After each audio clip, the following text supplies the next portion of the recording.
시기를 바랍니다. 자, 앞뒤에 계신 분들과 인사하실 때는 좀 눈을 마주 보며 웃으면서 그렇게 인사하시면 좋겠습니다. 막혀 있던 것이 무너지길 소망합니다.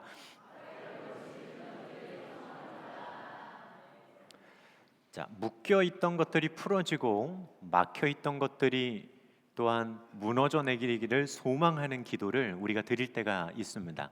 사실 대부분의 기도가 그렇죠. 우리의 일상에서 만날 때 우리의 개인적인 삶을 살아가다가 내가 어떻게 할 수 없는 막막함들을 경험하고 또한 우리의 지금 현재의 삶을 묻고 있는 무엇인가가 좀 이렇게 해결되기를 바라는 마음을 가지고 우리는 이런 표현을 사용할 때가 참 많이 있습니다.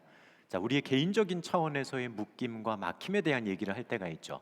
자, 그런데 조금 더 생각해 보면 개인적인 차원이 아니라 어떤 집단적인 막힘이나 묶임도 우리들 주변에서 쉽게 찾아볼 수가 있습니다.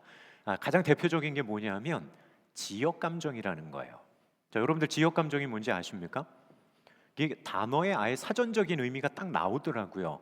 일정한 지역에 살고 있거나 그 지역 출신의 사람들에게 가지고 있는 좋지 않은 생각이나 편견, 아예 그냥 사전에서도 딱 정의하는 용어가 지역 감정이라고 하는 뜻을 가지고 있습니다. 자, 우리 한국 사회의 오래된 고질적인 문제고 또한 해결되어져야 된다라고 하는 걸 우리가 늘상 얘기하는 것 가운데 하나가 바로 이 지역 감정의 문제일 수도 있죠. 자, 선입견이고 어느 순간 그 선입견이 곤고화되어집니다. 그리고 이것이 이념하고 연결되면 굉장히 무서워지죠.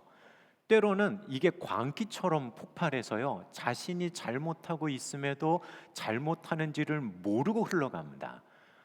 그건 우리 인류의 역사 속에서도 우리는 대번에 금방 그 전례들을 찾아볼 수가 있습니다. 왜냐하면 100년이 되지 않는 지난 세기 동안에 두 번의 어마어마한 전쟁을 겪으면서 수많은 사람들이 죽어갈 때 우리는 우리에겐 지역 감정이라고 하는 이러한 집단을 묶고 있는 선입관과 또한 이러한 곤고함이 끝내는 우리들 스스로에게 어떤 악영향을 미칠 수 있을지를 역사 속에서 본 거예요. 자, 우리가 그 시대 속에 살아갑니다. 그리고 그리스도인으로서요. 우리에게는 하나님의 사랑 그리고 그분이 주시는 은총, 구원에 대한 근본적인 이야기가 우리에게 있습니다. 하나님의 자녀로서 그리고 그 피조물을 사랑하시고 이해하시는 하나님에 대한 분명한 고백 속에 오늘을 걸어간다면, 자, 우리들 안에 자리 잡고 있는 곤고한 짐, 아니면 우리가 가지고 있는 어떤 담들, 아니면 우리는 가지고 있지 않지만 우리를 향해 가지고 있는 어떤 담들, 이것 앞에서 우리가 어떻게 반응하며 나갈 수 있을까라고 하는 것도 고민해 봐야 됩니다. 물론 우리에게는 기준이 되어지는 하나님의 말씀이 있죠. 우리가 지켜야 되는 하나님의 법이 있습니다. 동시에 그러한 것들을 가지고 하나님의 사랑 안에서 세상을 향해 어떤 시각과 마음을 가지고 다가설 수 있을까라고 하는 것도 우리에게는 실천적인 고민이 될 수밖에 없습니다. 자, 저는 오늘 성경의 본문 말씀을 살피면서 그런 오래된 담을 허시는 우리 주님의 모습을 좀 여러분과 함께 나누면서 오늘을 살아가는 우리에게 주는 도전과 교훈들을 좀 생각을 해보려고 합니다. 자, 오늘 성경의 본문 말씀은 이렇게 시작합니다. 1절에 있는 말씀이에요. 읽겠습니다. 예수께서 세례를 베푸시는 것이 요한보다 많다는 말을 바리새인들이 들은 줄을 주께서 아신지라. 자, 3장에서 이미 살핀 것처럼 예수님께서 세례를 베푸시기 시작하십니다. 사역적으로 세례 요한과 겹쳤죠. 근데 엄청나게 많은 사람이 세례 요한이 아닌 예수님을 따라갑니다. 그러니까 세례 요한의 제자들도 마음이 불편해져서 자신의 스승을 찾아가 불만 섞인 이야기를 합니다. 그러니 그들을 향해서 오히려 세례 요한은 그분은 흥하셔야 되겠고 나는 쇠하여야 된다. 너희도 내가 하는 이 말에 증인이 되었으면 좋겠어라고 하는 말을 하며 그들을 다독이는 장면도 저희는 이미 살폈습니다. 자, 그런데 이러한 소식을 예수님께서 세례를 베푸신다라고 하는 이 소식을 세례 요한의 제자들만 들은 것이 아니었습니다. 오늘 성경에는 또 한 부류의 사람들이 예수님에 대한 이 소식을 듣고 이것에 관심을 갖는데 그들은 누구였냐면 바로 바리새인이라고 하는 사람들이었어요. 우리가 알고 있는 것처럼 바리새인들은 당시 유대교의 중요한 종교 지도자들이었습니다. 각 회당을 중심으로 활동하고 때로는 사람들에게 율법을 풀어 강의하고 알려주기도 하고 랍비가 되기 위해서 당대 고등교육을 받고 율법에 능통했던 사람들, 이 사람들이 바리새인이었습니다. 자, 능할 뿐만 아니라요, 나름의 서로가 서로를 향한 네트워크도 가지고 있고 사회적으로도 힘도 있고 권위도 권력도 가지고 있었던 사람들입니다. 우리가 아는 이 바리새인의 가장 대표적인 사람, 바리새인 중에 바리새인은 바로 바울이었죠. 예수님 만나기 전에. 자, 그 사람들이 예수님에 대해 들은 거예요. 그런데 그들이 예수님에 대해 들었다는 소식을 예수님도 알고 계셨던 겁니다. 사실 예수님에 대해서는 모르지 않았겠죠. 예루살렘에서 활동하실 때 이미 사람들에게 예수님이 유명해졌고, 예수님께 개인적인 관심을 가지고 니고데모라고 하는 사내들인 공회 의원은 예수님을 밤에 찾아오기도 하고요. 자, 바리새인들이 보기에는 예수님께서 성전을 뒤엎으시는 모습을 보면서 제사장들과 척을 지고 성전을 중심한 사두개파들과 좀 이렇게 척을 지시는 예수님을 보면서 예수라고 하는 이 사람이 혹시 우리랑 비슷한 결을 가진 사람은 아닐까라고 하는 관심도 솔직히 예수님의 공생의 초창기엔 이들이 가지고 있었습니다. 자, 그런 그들이 예수님을 눈여겨보는 거예요. 그리고 뭐가 있지는 않을까? 아니면 뭐가 잘못된 건 있지는 않을까? 하는 모습을 가지고, 생각을 가지고 주님을 지켜보기 시작했다는 겁니다. 자, 그런데 그들의 이러한 태도와 마음과 지켜봉을 오늘 성경에는 뭐라고 얘기하냐면 주께서 아신지라라고 표현합니다. 자, 우리가 가진 성경으로는 이게 서술어에 해당되니까 어디 쓰일까요? 문장의 저 뒤쪽으로 가 있어요. 근데 헬라어 원문에는 이 단어가 맨 앞에 와 있습니다. 뭐냐면 강조하려는 거예요. 예수님께서 지금 사역하고 있는 그곳을 옮기셔서 갈릴리로 가심에 있어서 어떻게 보면 가장 중요했던 이유 가운데 하나가 뭐였냐면 바리새인들의 이러한 움직임을 주님께서 아셨다라고 하는 겁니다. 그들의 그러한 경계, 그들의 관심, 아니면 그들이 이제 어떻게 할 수 있는 부분들을 주님께서 아시고 아직 때가 되지 않았음을 아셨기 때문에 그들과 굳이 싸우려고 하거나 부딪히려고 하지 않으십니다. 그리고 예수님께서는 그걸 아시고 사역지를 갈릴리로 옮기시죠. 자, 사역이 실패해서요, 여러분, 세례를 주려고 하는데 세례 받으러 오는 사람이 없고 다 세례 요한에게 가버리니까 예수님께서 하실 일이 없어서 갈릴리로 가셨을까요? 아니요, 그 어느 때보다도 사역은 잘 되고 있었어요. 하지만 주님께서는 자신의 때 하나님께서 보내주신 이유들을 생각하시며 잘 되고 있는 그 사역의 자리를 뒤로 하시고 갈릴리로 돌아가셨다라고 하는 걸 우리는 먼저 생각해 봐야 됩니다. 자, 그렇게 돌아가시는 여정 중에 예수님께서 한 곳을 들리십니다. 자, 3절과 4절 말씀을 같이 읽도록 할게요. 읽겠습니다. 유대를 떠나사 다시 갈릴리로 가실새 사마리아를 통과하여야 하겠는지라. 자, 유대의 지도자들 바리새인들과의 충돌을 피하시고자 이제 갈릴리로 올라가십니다. 사실 공생애를 시작하시기 전에 예수님의 생애의 거의 전체가 이 지역에서 있었다고 봐도 무방합니다. 삶의 대부분을 살아오셨던 곳, 공생애를 시작하시면서 한 7개월 정도 예루살렘과 유대 지역에서의 사역을 좀 이렇게 일단락하시고 자신이 원래 있었던 곳으로 돌아가시는 겁니다. 자, 그런데 이 돌아가심의 여정 속에 요한복음의 기록자는요, 예수님께서 거쳐가신 곳을 굉장히 특별한 의미를 가지고 기록합니다. 우리가 이제 살펴보게 될 4장의 내용을 보게 되면 사마리아에서 있었던, 우리가 아는 수가성에서 있었던 이 사건을 다른 사건과 비교해 보면 어마어마한 분량을 할애해서 이 이야기를 한다는 걸 쉽게 만날 수 있습니다. 그러니까 쉽게 이적을 표현하면서 누구를 낫게 하셔서 몇 명에게 뭐 이렇게 하셔서 이 정도가 아니라요, 세세하게 나누신 대화들, 이야기들, 이걸 가지고 분량적으로 봐도 정말 적지 않은 분량을 여기에 할애하면서 이야기를 하는 거예요. 자, 그럼 우리는 알 수 있겠죠. 그만큼 지금 관심이 있고 우리에게 해주고자 하는 이야기가 있다는 겁니다. 자, 사마리아는 어떤 지역이었냐 하면 북쪽의 갈릴리와 남쪽의 예루살렘을 이어주는 중간 지역이 있었습니다.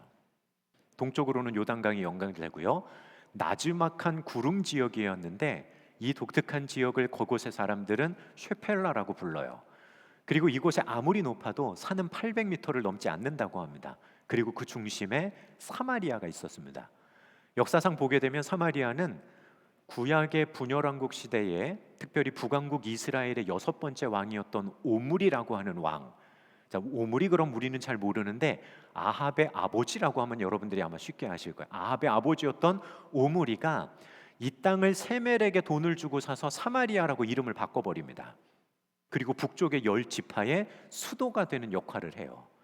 근데 이 북왕국 이스라엘이 주전 722년에 아수르 제국에 의해서 정복당하면서 아수르가 정책적으로 그곳에 사는 사람들을 뿔뿔이 아수르 전 지역에다 강제 이주시킵니다. 그리고 아수르 곳곳에 사는 사람들을 데려다가 사마리아에 또 강제 이주시켰어요. 그리고선 이들을 혼혈시키는 정책을 펼치는 겁니다. 뭐냐면 민족적인 정체성들을 다 흐트러 버려서 제국에 저항하지 못하도록 만드는 것이 그들의 강압적인 정책의 이유였죠. 자, 그러다 보니까 아수르에 정복됐던 이 사마리아 지역의 북왕국은 이미 722년부터 혼혈되어지고 여러 가지 민족적인 정체성을 지켜가기가 쉽지 않은 상황 속에 그들은 살아갔던 겁니다.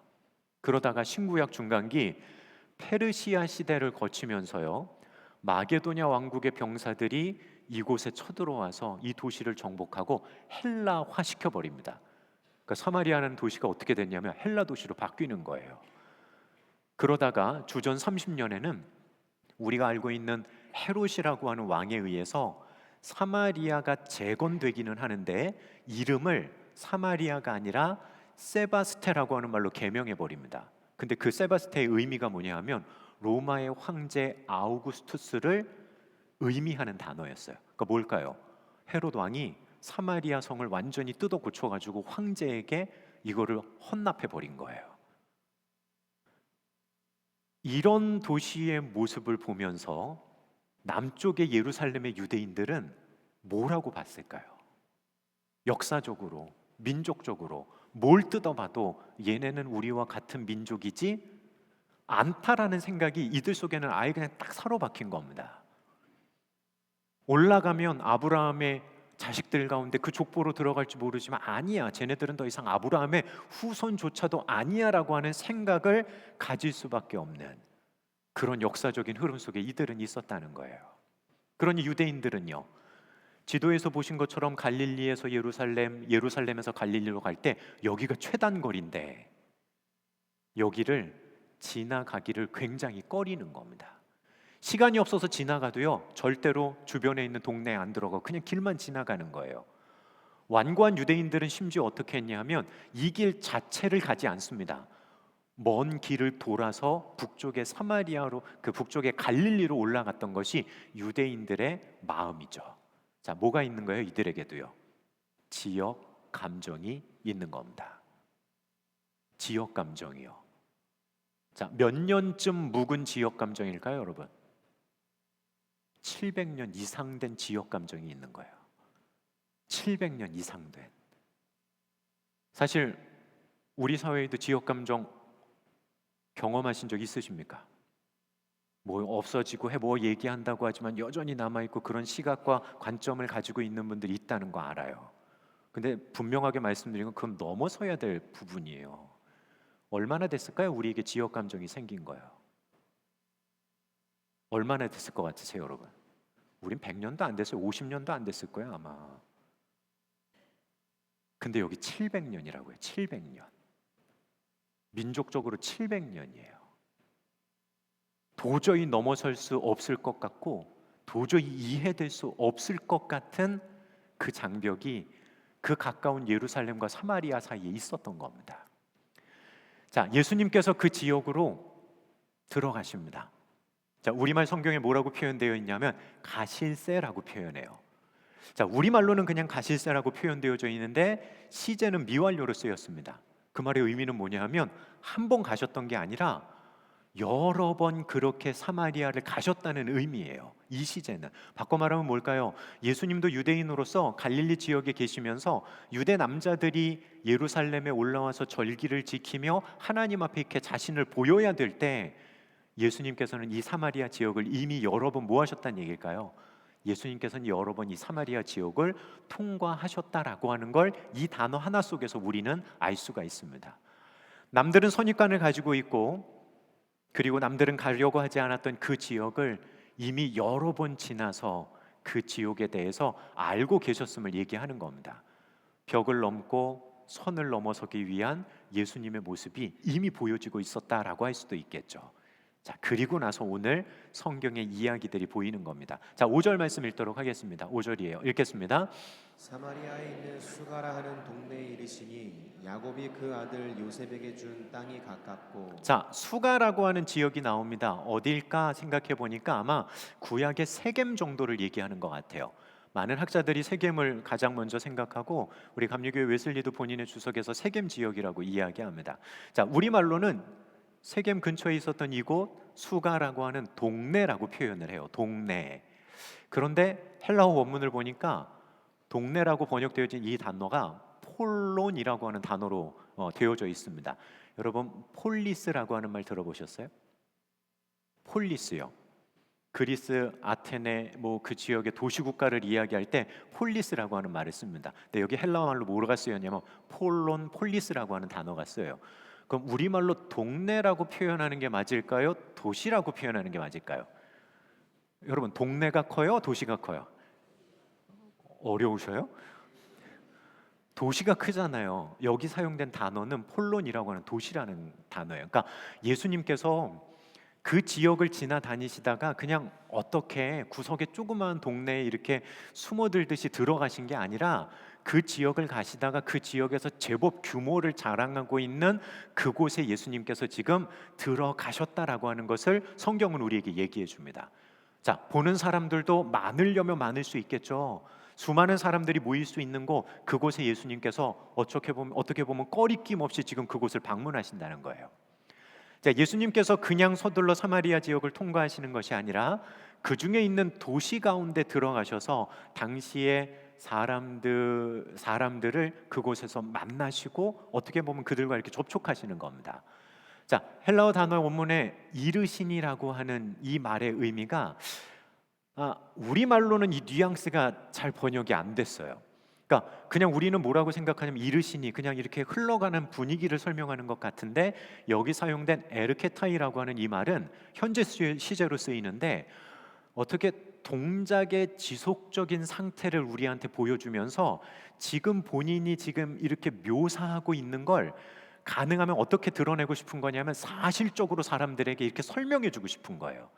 그러니까 무슨 뜻일까요?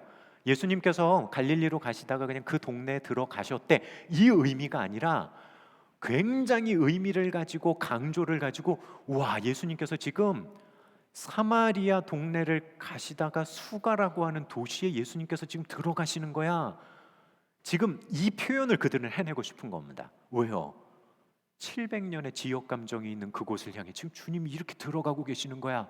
성경의 기록자는 지금 이걸 표현해 주고 싶은 거예요. 그 벽을 넘고 그 편견을 넘고 묶었던 것들을 넘어서시며 야, 예수님이 지금 이렇게 들어가셔. 지금 이 강조와 이 마음을 가지고 얘기하는 겁니다. 분위기를 아시겠어요? 그냥 가셨대. 기록이 아니라. 자, 6절 말씀 읽도록 하겠습니다. 6절입니다. 읽겠습니다. 거기 또 야곱의 우물이 있더라. 예수께서 길 가시다가 피곤하여 우물 곁에 그대로 앉으시니 때가 6시쯤 되었더라. 자, 예수님께서 피곤하셔서 큰 도시의 우물 곁에 앉습니다. 당연히 지나다니는 사람들도 생각할 수 있겠고 6시쯤 됐대요. 자, 여기서 6시는 우리 한국 시간 개념으로는 오후 12시입니다. 해가 가장 뜨거울 때 예수님께서 거기 앉으셨다. 갈릴리로 가는 여정의 피곤함의 자리에 주님께서 거기 앉으십니다. 앉았다라고 하는 이 표현도 잘 생각해야 돼요. 유대인들에게 있어서는 부정한 것과 접촉하면 부정해진다 생각했습니다. 부정한데 앉으면요, 그 사람이 부정해지니 어떡한다고요? 가서 정결례를 행해야 되는 거예요. 근데 부정하다 생각하는 곳, 감정적으로 좋지 못한 곳, 그곳에 멈춰 서시는 것만이 아니라 그곳에 들어가서 어떡하셨다고요? 앉으셨다고요. 왜 이러한 표현을 이렇게 세세하게 우리에게 들려줄까요? 사실 이 표현을 들으면, 이 표현을 듣고 있는 성도들에게 성경은 위로를 주려고 하는지 모릅니다. 남들이 생각하지도 않는 곳에 찾아가셔서 그곳에 멈추시고 앉으십니다. 남들이 손가락질하는 죄인들과 함께 하셨고, 죄인의 대명사였던 삭개오의 집에 예수님이 다가가 찾아가십니다. 당시에 하늘의 천벌이라고 생각했던 문둥 병자들에게로 주님은 가시고, 그들이 자신들에게 오는 것을 예수님은 또한 금하지 않으시고 그들을 고쳐주십니다. 예수님께서는 그렇게 누군가 정해 놓았던 당시의 죄인이라고 낙인 찍었던 그 선을 넘으셔서 지금 그들 안으로 들어가고 계신다는 거예요. 예수님의 사역이 죄인인 그들을 저 멀리 두고 멀찌감히 떨어져 있으셔서 오면 오고 말면 말고의 마음이 아니라 만들어져 있는 그곳 안으로 깊이 들어가셔서 그 죄인들을 만나시고, 들어가시면 어떻게 되는 거예요? 그 벽이 무너지고 묶였던 것들이 풀어지는 사역을 예수님께서는 지금 하고 계시는 겁니다. 그리고 상징적으로 보여주죠.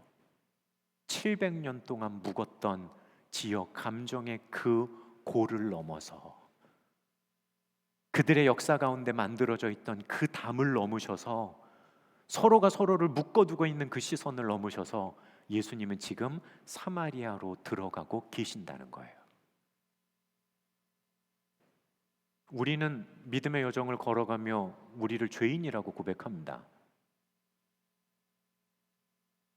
우리는 죄인이기 때문에 주님께 더 가까이 가야 한다는 걸 알지만, 죄인이라고 하는 것들을 생각하면 왠지 모르게 주님 앞에 가까이 나가기를 꺼려지는 마음도 우리에게 들어오는 게 사실이에요. 그런데 여러분, 그때 기억하십시오. 나조차도 나에게 자신이 없어서 내가 가지고 있는 생각 가운데 한 발자국 뒤로 물러나고 있는 우리에게 예수님께서 그 담을 허시고 먼저 다가오시는 분임을 여러분들은 잊지 말고 기억하시기를 주님의 이름으로 부탁을 드립니다. 700년의 담을 허무시는 분이 오늘 우리의 마음의 문을 두드리며 우리에게로 다가오고 계신다는 거, 지금 이 말도 안 되는 사건을 성경은 지금 우리에게 이야기하며 시작하는 거예요. 사랑하는 신광의 성도 여러분, 주님께서는 남들이 꺼리시는 사마리아 지역을 통과하십니다. 그리고 그냥 지나가시는 게 아니라 그냥 그들 속으로 가까이 쭉 들어가셨어요. 죄인인 우리들의 삶 속에, 남들이 우리를 죄인이라고 손가락질하는 우리들의 삶 속으로 그분께서는 그렇게 오셨는지 모릅니다. 우리의 주저앉아 있음에 옆으로 다가오셔서 우리 가운데 우리와 함께하기를 원하시는 분이 주님이신지 몰라요. 성경의 이야기를 읽어가고 설교를 준비하면서 저의 마음속에는 그냥 단어 하나가 딱 떠올랐습니다. 예전에 그냥 어른들이 사용하셨던 단어 같아요. 그게 뭐냐면 다가앉음입니다. 들어보셨어요, 여러분? 야, 거기 춥다. 일로 다가와 앉아. 혹시 그런 얘기 못 들어보셨습니까? 할머니한테 들었던 것 같아요. 들어와서 차가운 그 문 옆에 앉으면 일로 와, 다가 앉아. 여기가 따뜻해. 예수님께서는 지금 그걸 하고 계신 거예요. 700년에 묵었던 벽을 무너시고 그들 가운데 다가 앉으시는 겁니다. 그럼 이 이야기가 우리에게 뭘로 들리냐면 이건 복음이에요. 내가 사마리아 사람은 아니지만 죄인인 나에게 아무리 오래됐고 그것이 아무 두꺼운 것이라도 그분께서 먼저 다가 앉으시고 일로 다가 앉으라고 초청하시는 주님의 말씀 속에 성도들은 오늘을 살아가는 사람들입니다. 오늘도 변함없이 우리들에게 크고 작은 마음의 갈등이나 죄의 문제 때문에 주저하는 우리에게 주님께서는 주저없이 말씀하시는지 몰라요. 야, 누구야? 일로 다가 앉아. 먼저 선을 넘으시고 벽을 넘어 우리를 초청하시는 주님 앞에 그럼 우리는 어떻게 나갈 수 있을까요? 다가 앉으시는 분에게는 여러분 다른 거 없어요. 여러분도 한 뼘 다가 앉으시면 돼요. 어마어마한 회심에 대한 특별한 스토리, 뭐 마음에 뜨거움이 있고 불받을 어마어마한 이야기 아니요. 작은 다가앉음으로 그분 옆으로 가는 거예요.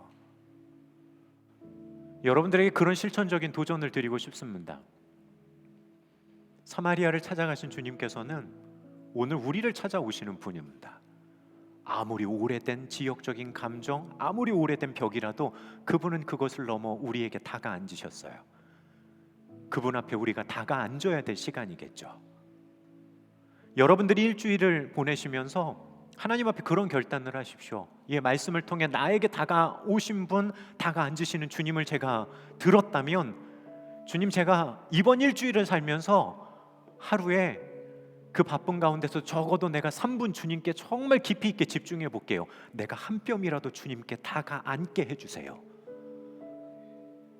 아니면 한번 하나님 앞에 다짐해 보십시오. 주님, 내가 바쁜 와중에 출퇴근하면서 제가 하나님의 말씀을 정말 마음 깊이 한 장씩 읽어갈게요.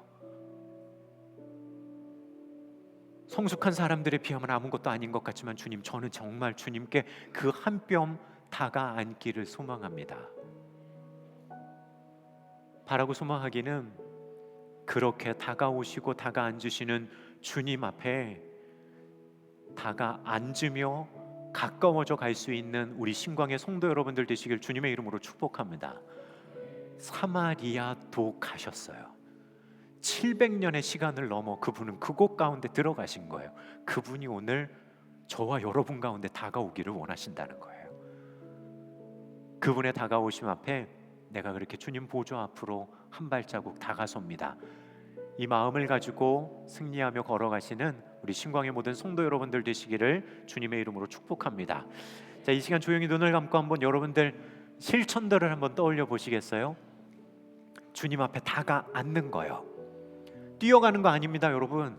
그분 앞에 뭐 이렇게 여러분들이 뭐 달려나가라 그런 얘기 아니에요. 이미 앉으신 그분 앞에 한 뼘 다가앉는 거예요. 다가앉기 위해 내가 어떤 실천들을 할 수 있을까? 뭔가 이렇게 큰 거를 생각하지 마십시오, 여러분. 한 뼘이에요. 작은 것도 좋습니다. 주님 앞에 한번 약속해 보시고 결단해 보세요. 내가 그렇게 주님 앞에 다가앉겠습니다.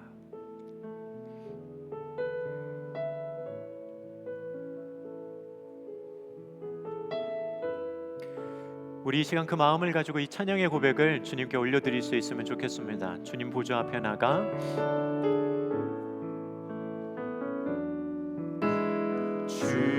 주님 보좌 앞에 나가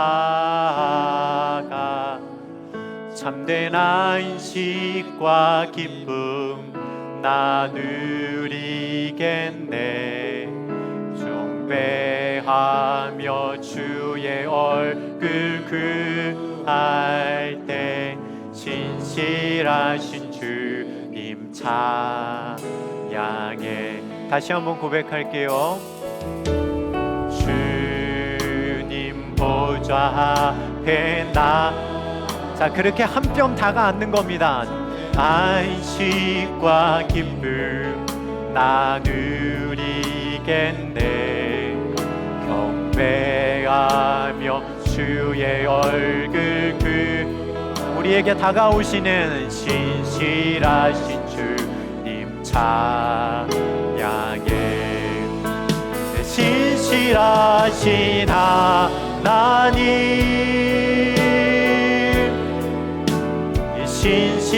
신실하신 주,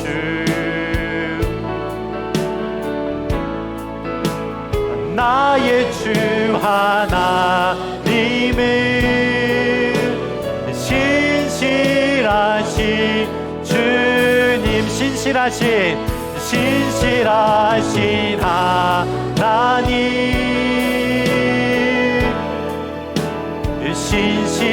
신실하신 주,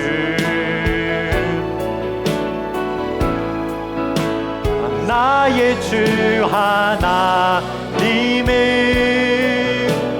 신실하신 주님.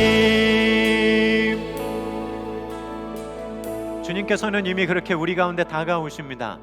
그리고 다가오기를 원하시고 말씀대로 여러분과 가장 가까이서 함께하기 원하십니다. 믿으십니까?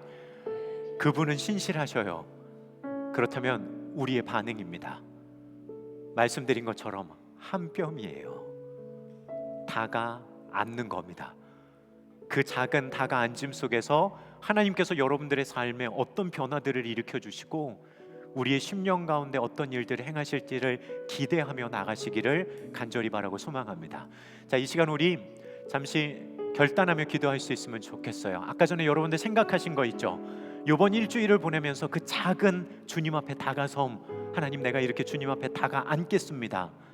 그렇게 할 수 있도록 주님 지켜주시고 힘 주시고 능력 주옵소서. 우리 시간 잠시 소리내어 결단하며 기도하도록 하겠습니다. 기도합니다.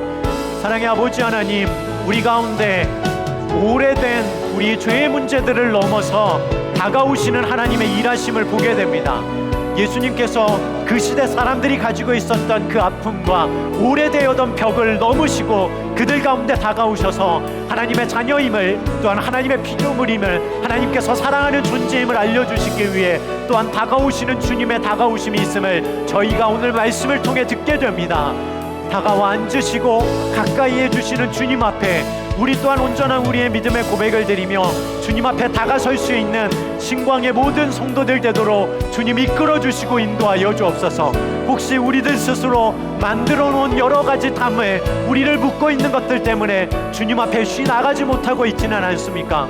주님 바라고 소망하기는 먼저 다가와 앉으시는 주님의 따뜻함을 경험할 수 있게 하여 주시고 그 주님을 경험하고 누리는 참된 믿음의 삶을 살아갈 수 있는 우리 신광의 모든 성도들 되게 하여 주옵소서. 이 시간 성령 하나님, 우리 가운데 마음을 주셔서 작은 결단들을 주님 앞에 약속하며 나갑니다. 그 결단들을 아름답게 이루어갈 수 있는 신광의 성도들 되게 하여 주시며 그러한 실천과 주님께 다가섬을 통해 하나님께서 약속하신 신령한 은혜들을 누리기에 부족함 없는 우리 신광의 모든 성도들 되게 하여 주옵소서. 이 시간 성령 하나님 찾아오셔서 우리 성도들의 마음 가운데 좌정하여 주시고 이들의 결단과 하나님께 가까이 가고자 하는 마음 가운데 신실하신 하나님의 다가오심이 오늘의 사건이 되고 경험이 될 수 있도록 주님 이끄시고 인도하여 주옵소서. 성령께서 그렇게 역사해 주시기를 바라고 소망합니다. 성령 하나님께서 그렇게 우리들 성도들의 마음 가운데 하나님께서 일해 가시며 역사해 주시기를 소망합니다. 그 마음을 누리고 세상 가운데 담대함을 가지고 세상 가운데 참된 성도의 모습으로 아름답게 우리의 삶을 지켜나갈 수 있는 우리 신광의 모든 성도들 되게 하여 주옵소서. 아멘. 그렇게 붙드시기를 바라고 소망합니다.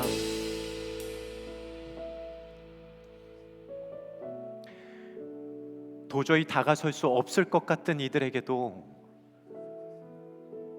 다가서시며 다가앉으시는 주님의 모습을 오늘 말씀을 통해 보게 됩니다. 시간이 아무리 오래되었어도 어떤 아픈 이야기들이 있고 그것으로 인해 어떤 큰 서로를 향한 미움이 있어도 주님께서 먼저 그 벽을 허무시고 넘으시는 모습, 그렇게 우리에게 다가오셨음을 저희가 말씀을 통해 봅니다. 주님, 이제 저희도 주님께 다가서게 하여 주십시오. 이리로와 따뜻한 곳에 다가앉으라 얘기하시는 주님의 음성에 우리가 순종하며 다가앉을 수 있는 저희가 되게 하여 주옵소서. 따뜻한 주님을 경험하고 우리와 함께 하시는 주의 임재를 경험하며 삶의 일상을 살아갈 수 있는 우리 신광의 모든 성도들 될 수 있도록 성령님 늘상 함께 동행하여 주옵소서. 위에 다짐하며 결단했던 작은 실천들이 있습니다. 자랑할 것도 없고 너무 연약한 작은 주님을 향한 우리의 다가섬이지만 성령님, 그 다가섬 가운데 역사하여 주옵소서. 주님의 찾아오심과 함께 하심을 그 어느 때보다도 분명하고 뜨겁게 경험할 수 있는 우리 신광의 모든 성도들 되도록 주님 축복해 주시고 역사하여 주옵소서. 지금은 성부, 성자, 성령 삼위일체 하나님의 크신 은혜와 그 사랑하심과 인도하심이 어떤 벽이 있어도 그것을 넘어 우리에게 다가오시는 주님이 계심을 말씀을 통해 보고 이제는 주님께 다가서겠노라 다짐하며 나가는 우리 신광의 모든 성도들 위해 지금부터 영원토록 함께 계시기를 간절히 축원하옵나이다. 아멘.